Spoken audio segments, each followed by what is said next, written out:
예수님이 말씀하신 산상수훈의 진리와 교훈 7번째 시간을 통해서 오늘 저와 여러분들이 하나님의 말씀을 받는 시간을 갖도록 하겠습니다. 오늘은 긍휼히 여기는 자에 대한 말씀을 드리도록 할게요. 7절에 긍휼히 여기는 자에 대한 말씀은 앞에 6절의 말씀과 연장선에 놓여 있다는 말씀부터 여러분들에게 드릴게요. 그러니까 이 7절에 긍휼히 여기는 자에 대한 말씀은 단독적이고 독단적인 말씀이 아니고 앞에 6절에서의 말씀 때문에 이 7절에 긍휼히 여기는 자에 대한 말씀이 함께 연결이 되어 있다, 이렇게 여러분들이 생각을 하시면 되겠습니다.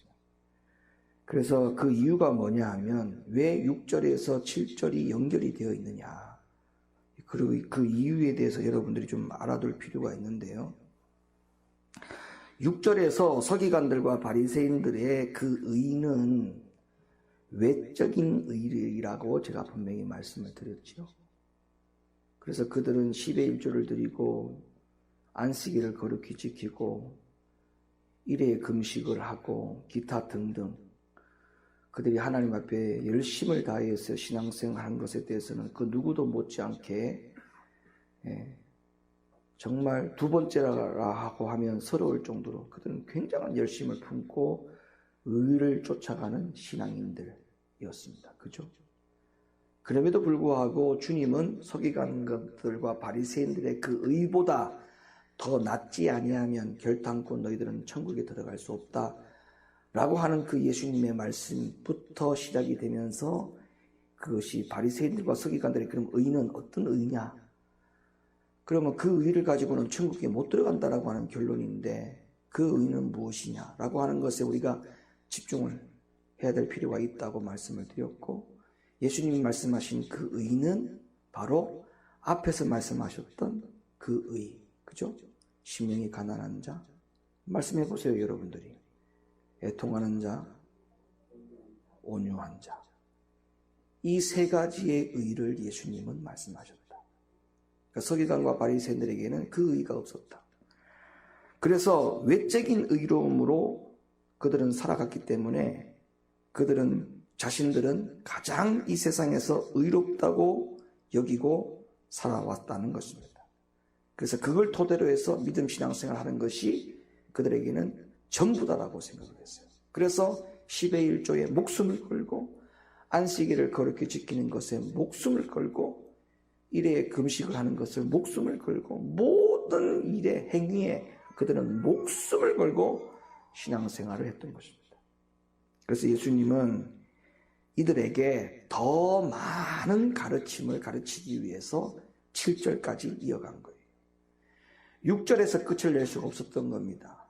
이들에게 더 많은 진리의 가르침을 가르치기 위해서 7절까지 연결을 했어요.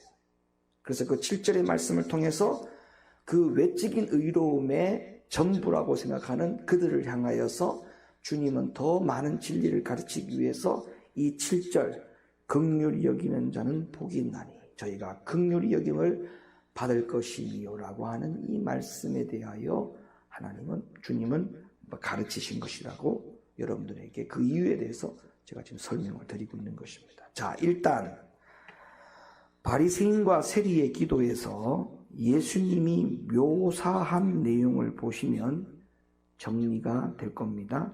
자, 누가복음 18장 9절로부터 12절의 바리새인과 세리의 기도를 한번 보시죠. 또 자기를 의롭다고 믿고 다른 사람을 멸시하는 자들에게 이 비유로 말씀하시되 두 사람이 기도하러 성전에 올라가니 하나는 바리새인이요 하나는 세리라. 바리새인은 서서 따로 기도하여 가로되 하나님이여 나는 다른 사람들 곧 도색, 불의, 간음을 하는 자들과 같지 아니하고 이 세리와도 같지 아니함을 감사하나이다. 나는 일에 2번씩 금식하고 또 소득의 11조를 드리나이다 하고. 자, 여기 보니까 맨 처음에 또 자기를 의롭다고 믿고 다른 사람을 멸시하는 자들에게, 이건 누구를 향해서 말씀하시는 건가요? 세리예요? 바리새인이에요? 바리새인이죠. 자, 요한복음 8장 2절로부터 5절에 가보면 여기에서도 바리새인에 대한 잘못된 부분에 대하여 예수님이 지적하는 내용이 나옵니다. 자, 보실까요? 아침에 다시 성전으로 들어오시니 백성이 다 나아오는지라 앉으사 저희를 가르치시더니 서기관들과 바리새인들이 간음 중에 잡힌 여자를 끌고 와서 가운데 세우고 예수께 말하되 선생이여 이 여자가 간음하다가 현장에서 잡혔나이다. 모세는 율법에 이러한 여자를 돌로 치라 명하였거니와 선생은 어떻게 말하겠나이까?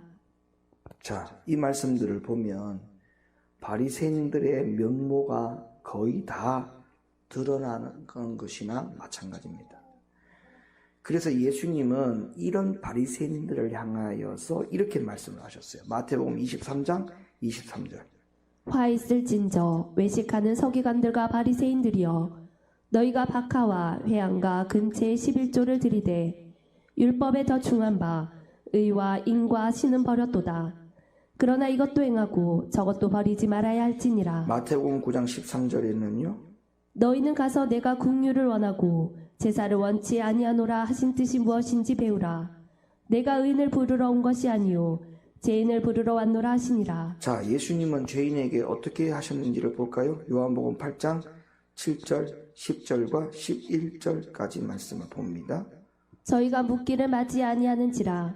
이에 일어나 가라사대 너희 중에 죄 없는 자가 먼저 돌로 치라 하시고 예수께서 일어나사 여자 외에 아무도 없는 것을 보시고 이르시되 여자여 너를 고소하던 그들이 어디 있느냐?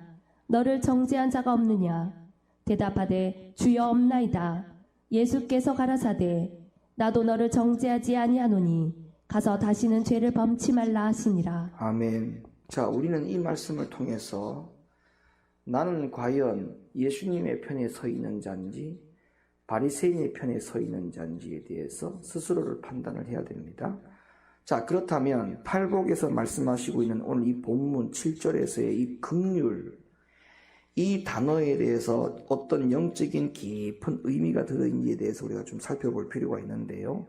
자, 여기서 말씀하시고 있는 이 긍휼이 왜 바리새인들을 향하여 긍휼에 대한 말씀을 더 가르치시기를 원하셨을까? 이 긍휼에 대한 의미가 어떤 의미를 갖고 있는지에 대해서 예수님이 왜 이 단어를 사용한지에 대해서 우리가 좀 내용을 알아야 될 필요가 있죠. 자, 시편 51편 1절 말씀. 하나님이여 주의 인자를 쫓아 나를 긍휼히 여기시며 주의 많은 자비를 쫓아 내 죄가를 도말하소서. 시편 78편 38절. 오직 하나님은 자비하심으로 죄악을 사하사 멸하지 아니하시고 그 진노를 여러 번 돌이키시며 그분을 다 바라지 아니하셨으니. 이사야 55장 7절. 악인은 그 길을 불의한 자는 그 생각을 버리고 여호와께로 돌아오라. 그리하면 그가 긍휼히 여기시리라. 우리 하나님께로 나아오라. 그가 널리 용서하시리라. 다니엘 9장 9절.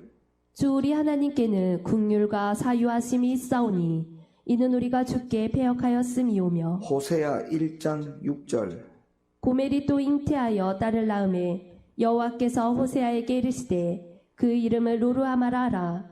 내가 다시는 이스라엘 족속을 긍휼히 여겨서 사하지 않을 것임이니라. 히브리 8장 12절. 내가 저희 불의를 긍휼히 여기고 저희 죄를 다시 기억하지 아니하리라 하셨느니라. 자, 여러분들이 이미 긍휼이라고 하는 단어를 딱 생각할 때 머릿속에 연상되는 의미가 어떤 의미인지는 여러분 스스로가 다 알고 계시리라고 생각을 하는데, 자, 이 팔복에 나오는 긍휼은 여러분들이 생각하는 것과 별다를 차이가 없습니다. 그 정말 죄인들을 긍휼히 여기고 또 그들을 용서하고자 하는 그 마음 자체가 긍휼인데, 자, 이것이 곧 주님께서 원하시는 긍휼이라는 거예요. 자, 여기까지 여러분들 이해하시고 다 동의가 되는 부분이 맞죠? 자, 그러면 왜 이 긍휼을 굳이 말씀을 하셨느냐가 여러분들이 그 결과를 알면 여러분들은 큰 충격에 빠지게 될 겁니다. 그냥 죄인들을 용서하라? 때로는 용서가 안 될 때가 있죠, 솔직히. 근데 왜 용서를 말씀하시고 왜 긍휼을 말씀하셨느냐? 그 긍휼을 할 경우에는 어떤 결과가 초래하는지를 알게 되면 우리는 충격에 휩싸이게 됩니다. 자, 보세요. 여러분, 우리는 하나님의 긍휼로 살아가는 겁니다, 지금. 우리는 하나님의 긍휼로 살아가고 있어요. 무슨 말이냐? 하나님께는 아까도 말씀에 나왔습니다마는 정의와 긍휼 두 가지를 다 가지고 있다고 했어요. 여러분, 우리가 성경에서 하나님이 이렇다라고 하면 이렇다라고 100% 믿으셔야 돼요. 여러분, 하나님을 사랑의 하나님으로만 자꾸 얘기하면 안 됩니다. 무조건 하나님이 나를 이해해 주시고 용서해 주시는 하나님으로만 이해하시면 안 됩니다. 하나님은 공의의 하나님입니다. 하나님은 정의의 하나님이에요. 그리고 하나님은 심판의 하나님이에요. 자, 예수님은 이 땅에 오실 때 우리에게 구원이라고 하는 선물을 주시기 위해서 오셨지만 다시 죽으시고 부활하셔서 이 땅에 다시 재림하시는 예수님은 구원을 위해서 오시는 주님이 분명히 아니잖아요. 이 땅에 다시 오시는 예수님은 이 땅에 처음 오셨을 때 그 예수와 전혀 반대의 모습으로 오시는 예수님이십니다. 뭐죠? 심판하시러 오시는 예수님이세요. 그러니까 우리가 성경에서 하나님이 이렇다, 예수님이 이렇다라고 할 때에 우리가 자꾸 내 중심적인 것으로 하나님이 그럴 거다라고 판단하는 것은 이것은 잘못된 미혹이에요. 미혹. 성경의 하나님은, 예수님은 공의의 하나님이시기도 하고 긍휼의 하나님이시기도 하다. 여기에 어떤 살도 붙이지 말기를 예수님의 이름으로 간절히 축원을 드립니다. 여기에 다른 살을 붙이는 것은 여러분 미혹된 거예요. 자, 어쨌든 간에 하나님께는 정의, 공의와 긍휼이라고 하는 이 두 가지를 다 가지고 계신 분이신데, 자, 그런데 만약에 하나님에게 긍휼을 빼버렸다고 한번 생각해 봅시다. 하나님에게서 긍휼을 빼버렸다. 긍휼을 뺐다. 그러면 하나님에게는 뭐만 남아있어요? 뭐만 남아있어요? 그렇죠. 공의와 정의와 긍휼을 두 가지 다 갖고 계시는데 하나님에게서 긍휼을 뺐다. 그럼 하나님에게는 뭐만 남아있어요? 뭐만 남아있냐고요? 공의와 정의만 남아있죠. 만약에 하나님이 공의와 정의만 딱 가지고 남은 상태에서 우리를 대하신다. 살아남을 자 한 명도 없어요. 우리가 하나님 앞에 회개하고 주님 앞에 잘못된 것을 막 우리가 주님 앞에 이렇게 기도할 때 그것이 우리에게 혜택을 입는 이유는 하나님에게 뭐가 있기 때문에 그래요. 바로 그 이유 때문에 그래요. 그래서 우리는 이렇게 기도하는 겁니다. 하나님, 나는 죄인입니다. 나를 불쌍히 여겨 주시옵소서. 아멘이십니까? 그래서 오늘 본문 7절에서 예수님이 뭐라고 말씀하셨느냐? 긍휼히 여기는 자는 복이 있나니 저희가 긍휼히 여김을 받을 것이며. 자, 서기관과 바리새인들은 외적인 의에 그들이 의에 늘 기본적인 이런 잣대를 가지고 살았기 때문에, 자, 아까도 분명히 우리가 성경 말씀에 우리가 다 찾아봤잖아요. 가늠한 여인을 예수님께 데리고 왔는데, 자, 율법에는 이 가늠한 자를 돌로 쳐 죽이라고 했나이다. 예수님, 선생님이요, 당신은 어떻게 하겠습니까? 라고 질문을 했죠. 그러면 그들의 이 모든 생각이, 그들의 이런 행실의 모습을 보면 그들이 어떤 것을 기준으로 살아왔다는 것이 다 우리가 면모가 드러나지 않습니까? 그러니까 그들에게는 뭐가 없다는 거예요. 정의는 있어요. 정의는. 맞죠? 그들이 갖추고 있는 그 의를 가지고 정의와 공의에는 정확한 신앙생활을 하고 있는데 그들에게는 뭐가 빠져있다? 긍휼이 빠져 있었어요. 긍휼이. 그러면 예수님은 단지 그들에게 너희가 긍휼이 빠져있다? 이걸 지적하려고 한 게 아니에요. 그걸 가르쳐 주려고 예수님이 마태복음 5장 7절을 이어간 게 아니고 이 말씀을 통해서 그들에게 가르치고자 하는 더 추가적인 진리는 뭐냐 하면, 얘들아, 니들도 지금 나로부터 긍휼을 입고 있는 거야. 이해가 되세요?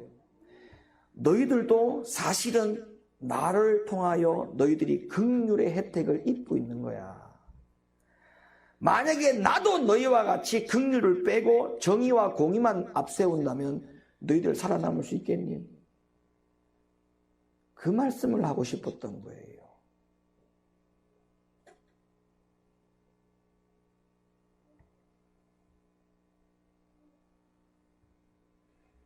우리가 하나님으로부터 긍휼로 용서를 입고 산다는 사실은 우리가 많이 잊고 사는 게 사실입니다.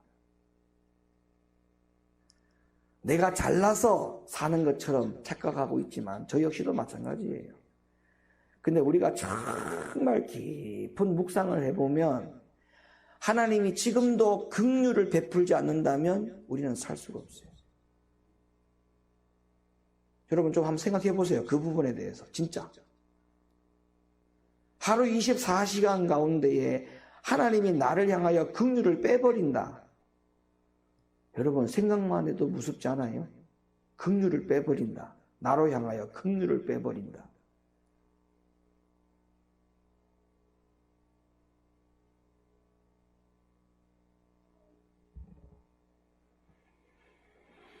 그러니까 뭐예요? 우리가 먼저 하나님으로부터 용서와 긍휼을 입고 있고 혜택을 입고 있기 때문에 너 역시 다른 사람을 긍휼히 여기고 용서하라고 하는 너무나 당연한 말씀.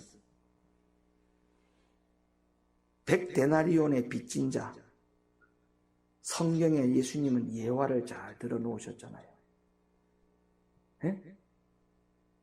그보다 훨씬 더 많은 달란트의 탕감을 받은 자가 탕감을 받고 집으로 돌아가다가 길거리에서 누구를 만났어요? 자기에게 빚진 자를 만난 거예요. 자기는 분명히 긍휼을 입고 갔어요.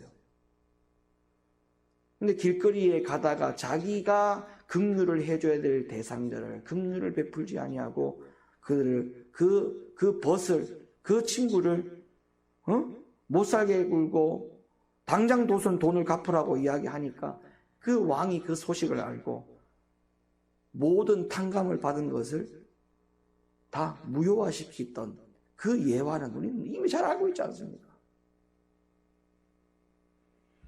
여러분 다른 사람에 대한 긍휼은 따라합시다. 선택사항이 아니다. 성경적으로 보면 이게 맞는 말이죠.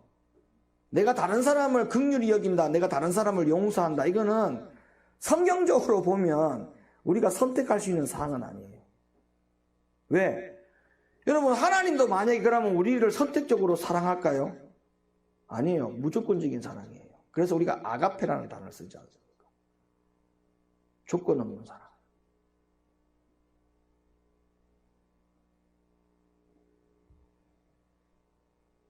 우리가 좀 생각을 바꿔야 돼요. 내가 다른 사람을 향한 긍휼은 선택이 아니다. 의무다, 의무. 자, 다음 성경 구절들을 보면 그 말씀이 확고하게 여러분들이 정리가 될 거라 생각합니다. 마태복음 6장 12절. 우리가 우리에게 죄 지은 자를 사하여 준 것 같이 우리 죄를 사하여 주옵시고. 마태복음 6장 14절 15절. 너희가 사람의 과실을 용서하면 너희 천부께서도 너희 과실을 용서하시려니와 너희가 사람의 과실을 용서하지 아니하면 너희 아버지께서도 너희 과실을 용서하지 아니하시리라. 마태복음 18장 32절 35절. 이에 주인이 저를 불러다가 말하되 악한 종아 네가 빌기에 내가 네 빚을 전부 탕감하여 주었거늘 내가 너를 불쌍히 여김과 같이 너도 네 동간을 불쌍히 여김이 마땅치 아니하냐고. 주인이 노하여 그 빚을 다 갚도록 저를 옥졸들에게 비치니라. 너희가 각각 중심으로 형제를 용서하지 아니하면 내 천부께서도 너희에게 이와 같이 하시리라. 아멘. 이 말씀들을 종합해 보면 여러분 내가 하나님께로부터 먼저 지금 긍휼의 혜택을 입고 있다 이 말이에요. 근데 내가 지금 누구를 용서하지 못하고 있다, 아니면 용서하지 못했다, 또 누구를 용서하지 못한 경험이 있다.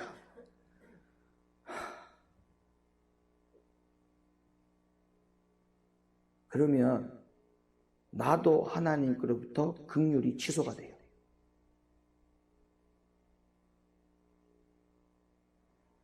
지금 마지막에 읽었던 마태복음 18장 32절 35절이 바로 그것을 증명해주고 있잖아요. 다시 그 임금이 그를 불러서 그 탕감된 빚을 다시 뭐하도록? 갚도록 하라. 그럼 다시 취소가 됐어요? 취소가 안 됐어요? 취소된 거죠. 긍휼이 입었던 거 취소된 거죠. 이 예화를 여러분들이 우습게 생각하면 안 됩니다. 주님이 나에게 베풀어 주신 그 긍휼이 취소가 돼요. 제가 아까 분명히 말씀드렸죠. 이 긍휼의 결과를 알게 되면 우리는 충격에 휩싸이게 된다.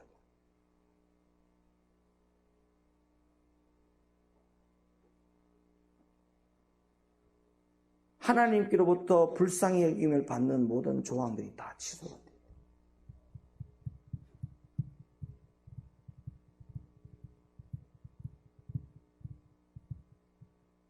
말씀을 여기서 사실은 더 들을 필요가 없지요. 왜 더 들을 필요가 없느냐고 말씀드리냐면 내가 누구와의 관계 속에서 긍휼히 여김이 있지 아니하고 용서가 있지 못한 상황에서는 더 이상 말씀을 들어도 소용없어요. 그걸 풀고 가야 돼요. 회개하고 가야 돼요. 내가 즉시 용서하지 않고 즉시 긍휼하지 아니하면 내가 하나님께로부터 받은 긍휼이 취소가 된다라고 하는 말씀을 지금 제가 성경을 통해서 분명히 읽어드렸지 않습니까?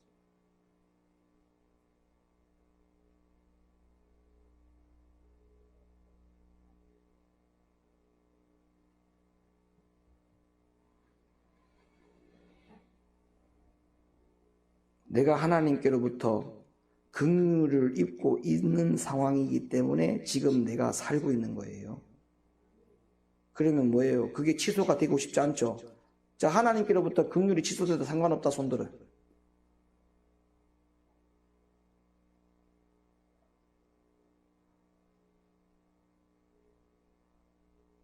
하나님께로부터 긍휼이 취소되면 절대 안 된다 손들어. 손 안 드는 사람은 에라 모르겠다. 이래도 그만, 뭐 저래도 그만. 어차피 인생 한번 사는 거 뭐. 하나님께로부터 긍휼이 취소되면 큰일 나요. 이거는 뭐 말할 것도 없어. 이거는 긍휼이 취소된다? 큰일 납니다. 그런데 마태복음 18장에 취소가 됐잖아요. 탕감받은 것을 다 취소, 다시 다 갚아.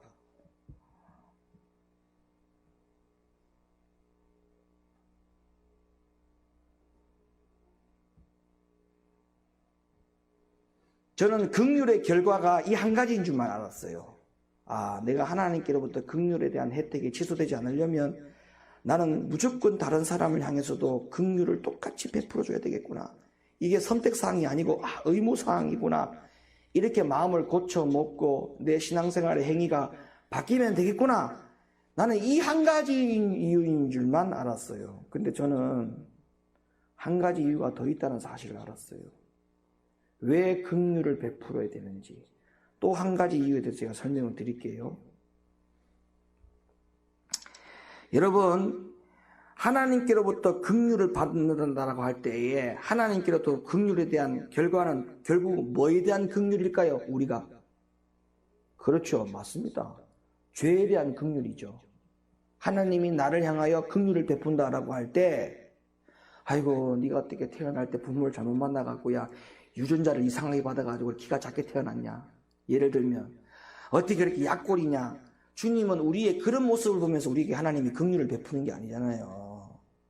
넌 어떻게 부모를 잘못 만나가지고 어떻게 대에 가난에 대물림이 되고 그렇게 어렵게 힘들게 살아가고 만날 첫날 너는 자수성가를 해야 되는 인생으로 태어났니. 주님은 우리에게 그 모습을 보고 긍휼을 베푸는 분이 아니잖아요. 우리가 하나님께로부터 긍휼의 혜택을 받는 부분은 뭐냐? 죄의 부분이에요. 죄의 부분. 맞죠? 맞습니까? 그럼 하나님께로부터 이 긍휼이 끊어진다. 긍휼이 취소된다라고 하는 것은 우리가 죄 용서를 받지 못한다라는 말이에요. 맞아요? 그러면 나아가서 죄 용서를 못 받는다. 긍휼을 못 받는다. 죄 용서를 못 받는다. 결국에는 뭐를 못 받는다? 죄가 뭐와 연결되어 있어요? 그렇죠. 결국에는 뭐를 못 받는다? 구원을 못 받는다와 연결이 되잖아요. 맞죠?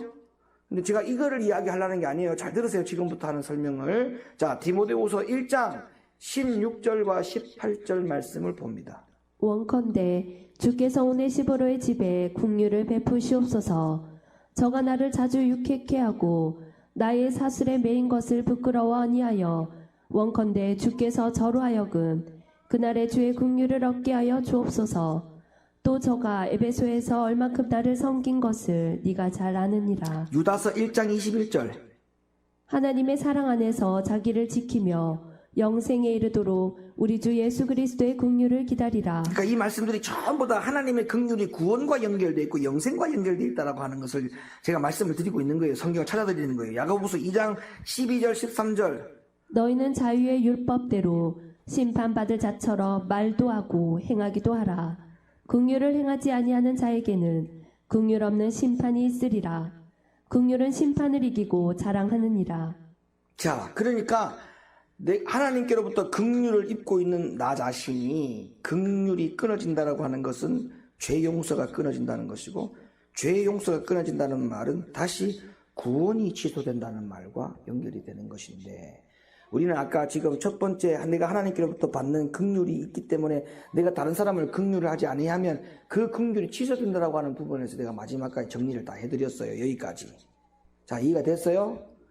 그 다음에 한 가지 이유가 더 있는데, 왜 긍휼을 우리가 베풀고 살아야 되느냐, 왜 하나님의 긍휼이 취소가 되면 안 되느냐에 대해서 한 가지 더 말씀을 드릴게요. 자, 내가 하나님께로부터 긍휼을 입고 나서 내가 다른 사람을 긍휼을 하게 되면 나에게 오는 이익이 한 가지가 있어요. 그 이익이 뭐냐? 구원은 뭐 당연한 거고. 자, 한 가지가 더 있는데, 마태복음 14장 14절 말씀을 봅니다. 예수께서 나오사 그 무리를 보시고 불쌍히 여기사 그 중에 있는 병인을 고쳐주시니라. 다시. 예수께서 나오사 그 무리를 보시고 불쌍히 여기사 그 중에 있는 병인을 고쳐주시니라. 한 번만 더. 예수께서 나오사 그 무리를 보시고 불쌍히 여기사 그 중에 있는 병인을 고쳐주시니라. 마태복음 20장 34절. 예수께서 민망히 여기사 저희 눈을 만지시니 곧 보게 되어 저희가 예수를 쫓으니라. 마가복음 5장 18절 19절. 진실로 너희에게 이르노니 천지가 없어지기 전에는 율법의 1.1핵이라도 반드시 없어지지 아니하고 다 이루리라. 그러므로 누구든지 이 계명 중에 지극히 작은 것 하나라도 버리고 또 그와 같이 사람을 가르치는 자는 천국에서 지극히 작다 일컬음을 받을 것이요, 누구든지 이를 행하며 가르치는 자는 천국에서 크다 일컬음을 받으리라. 아멘. 자, 저를 보세요.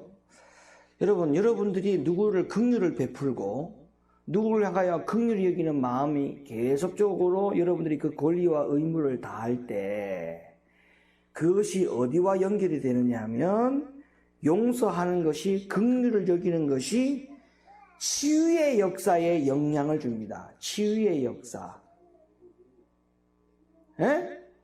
신유의 역사에 영향을 미친다고요.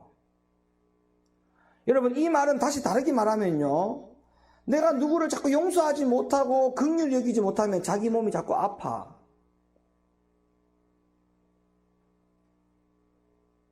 이거 진짜입니다, 여러분. 자기 몸에 병이 들어요. 제가 한 구절만 더 찾아드릴게요. 자, 미워하는 마음에서 용서하는 마음으로 풀어질 때 병이 치유가 되고 귀신이 따라가는 경우가 있는지 없는지를 볼게요. 자, 마가복음 11장 22절과 25절. 예수께서 대답하여 저희에게 이르시되 하나님을 믿으라.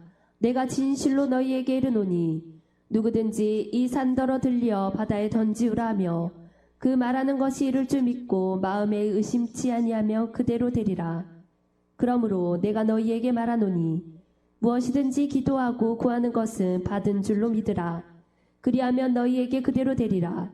서서 기도할 때에 아무에게나 혐의가 있거든 용서하라. 그리하여야 하늘에 계신 너희 아버지도 너희 허물을 사하여 주시리라 하셨더라. 아멘. 아멘이십니까? 여러분, 우리가 긍휼히 여기는 마음으로 살 때 우리들의 죄의 용서가 있고 치유의 역사 속에서도 살게 된다는 사실을 여러분 믿으셔야 돼요. 그러니까 여러분, 이 마태복음 5장 7절에서 긍휼히 여기는 자는 긍휼히 여김을 받을 것이요 라고 하는 이 말씀 속에 대상자는 바리새인이었지만 그 바리새인이 결코 이방인이 아니었다는 사실, 교회 안에 종교인들이었어요. 교회 안에 종교인이라는 말은 결국 이 말씀은 누가 들어야 되느냐? 오늘 저와 여러분이 들어야 될 말씀들입니다. 저와 여러분들이 서기관과 바리새인처럼 그 외적인 의에 준하여 신앙생활을 하는 자라면 우리는 결국 뭐냐?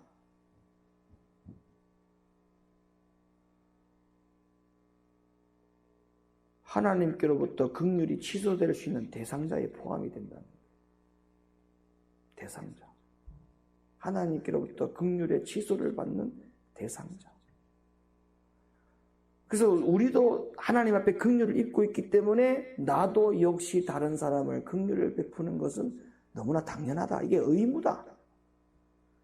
그렇게 살 것과 왜 그렇게 살아야 되느냐라고 하는 그 이유에 대해서는 이것이 뭐와 연결되어 있기 때문에 구원과 연결이 되어 있기 때문에. 그럼 우리는 이거는 필수적으로 목숨을 다해서 우리는 이 말씀대로 지켜야 돼요. 왜? 구원과 연결되어 있으니까.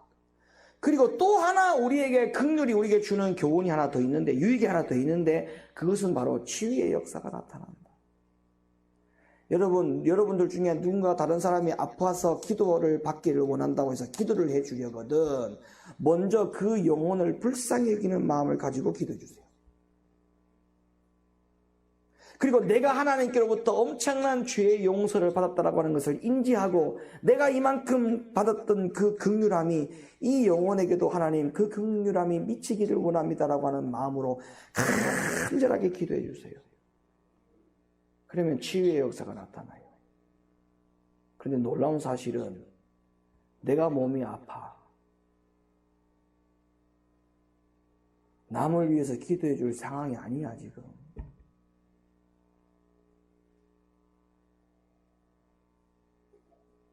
그렇게 살면 안 됩니다.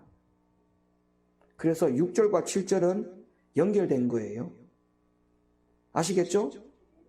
그 의와 그 다음에 긍휼은 연결되어 있는 것입니다. 맞죠? 이것은 하나님에 대한 성품을 설명하고 있는 거예요. 앞에 의, 6절의 의, 7절의 긍휼. 아멘? 하나님에게는 공의도 있고 긍휼도 있다. 교회 안에서 신앙생활을 할 때 절대 정의만 가지고는 안 된다는 사실. 제발 내가 하나님께로부터 긍휼함을 입고 있다는 사실을 잊지 말고 살기를 바라요. 그러므로 말미암아 내가 하나님께로부터 이 엄청난 긍휼을 입고 있는데 내가 멋이라고 다른 사람에게 긍휼을 베풀지 못할 수가 있겠습니까? 내가 멋이라고. 내가 하나님께로 받던 긍휼이 내가 말을 안 할게요. 여러분 스스로가 알 거 아닙니까? 하나님께로부터 어떤 긍휼을 입었는지는 여러분 자신이 더 잘 알 거 아닙니까? 예. 그러면 지금까지 그 수십 년의 세월 동안에 하나님께로 받은 긍휼이 엄청날 거 아닙니까? 예? 그 긍휼을 받은 거 한번 하고 내가 다른 사람을 미워해서 긍휼을 하지 못하는 마음하고 한번 비교를 한번 해보라고요. 이게 그렇게 커요? 내가 받은 긍휼보다 이게 훨씬 더 죄가 커요? 내가 죄의 용서를 받은 것보다 이 죄가 더 크다고요? 그럼 마태복음 18장을 다시 읽어야 돼요. 마태복음 18장을 다시 읽어야 돼요. 거기에서 나오는 그 탕감을 받았다가 탕감이 취소된 그 사람이 과연 누구인가를 다시 살펴봐야 돼요. 누구인가를. 그 주인공들이 바로 서기관과 바리새인들이었어요.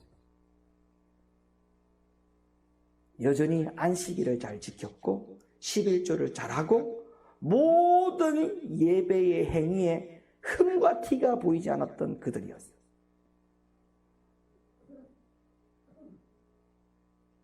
그들에게 하나님의 긍휼이 취소될 위기가 있었어요.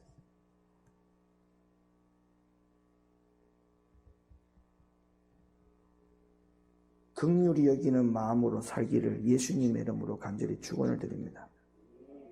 긍휼히 여기는 마음. 불쌍해 보여야 돼요. 육신적인 거 말고 영적으로 항상 불쌍히 여기는 마음.